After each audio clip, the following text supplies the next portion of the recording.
Some of them say it goes back to before Columbus. That black people were here with the Indians through Mansa Musa and so on, and that we're under the Moorish flag, and so. But in other words, going way back, and that we're this distinct group. And I look at it and I'm like, oh, okay, we're getting close to the politics I've been in since I became a conscious citizen of the Provisional Government of the Republic of New Africa back in '81. We're finally getting to some kind of nationalistic consciousness.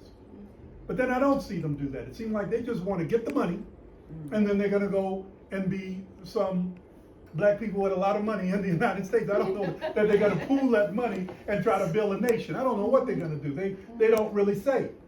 But they don't want to hear nothing about no Kamala Harris type black people.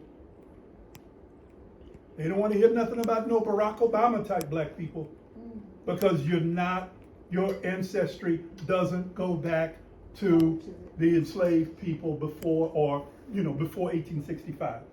You came here later, and therefore you need to shut up. This is about us original black folks, us historical black Americans, us foundational black, and it's gotten to be a real friction.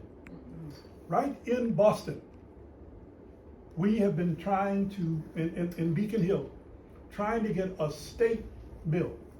Do you know the first state to talk about reparations was Massachusetts? It was back under a legislator named Bill Owens.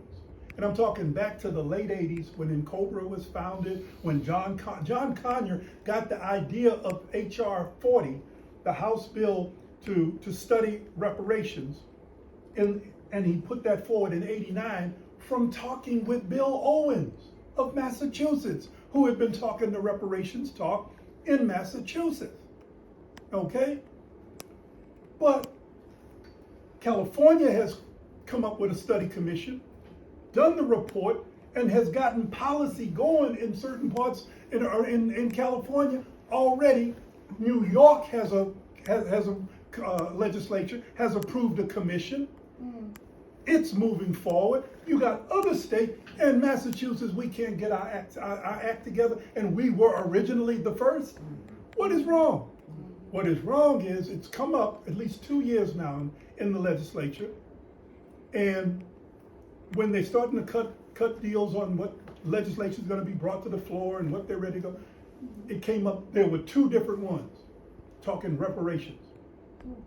One says reparations for black in Massachusetts, and will let the commission, as a part of its work, discern the issue of eligibility. Who is eligible for whatever kinds of programs of reparations we devise in Massachusetts? Will be, that eligibility standard will be addressed by the commission.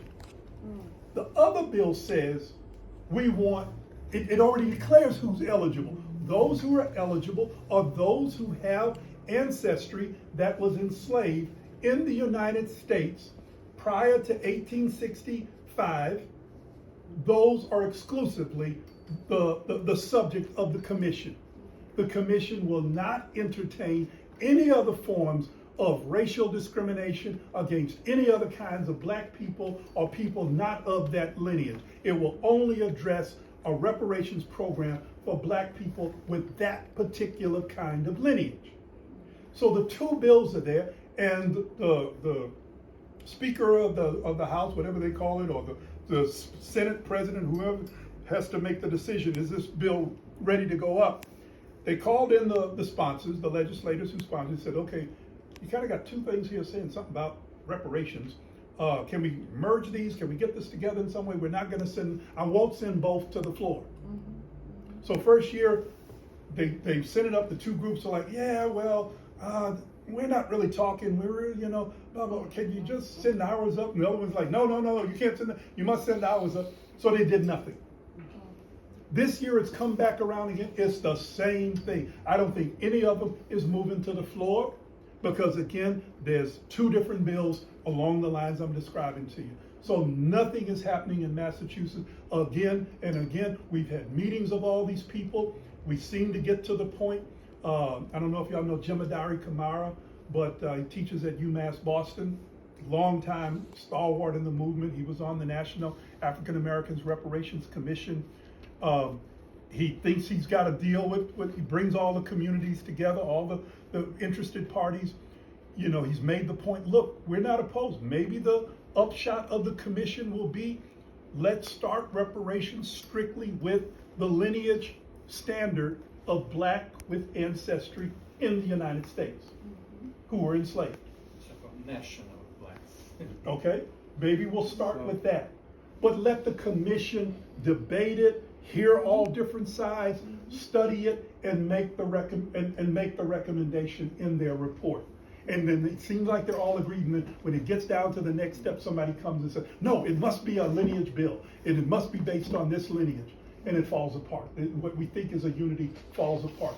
So that's the current situation. Here, I wish we could have, I'm similar to my brother Jim Adari, I believe in a more Pan-African understanding, all-African understanding of the problem. We were all people of African descent were directly impacted, negatively hurt, harmed by the slave trade, the enslavement. We were moved out, we came in different boats, we were moved out to different parts. Some of us moved here, some of us moved there. We need an overall approach to this.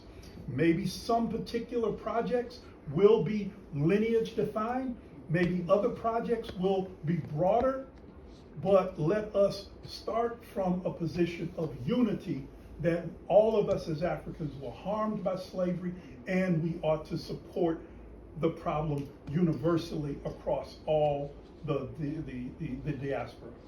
That's where I am, but right now it is a very, very serious problem in the movement in Massachusetts and in other places.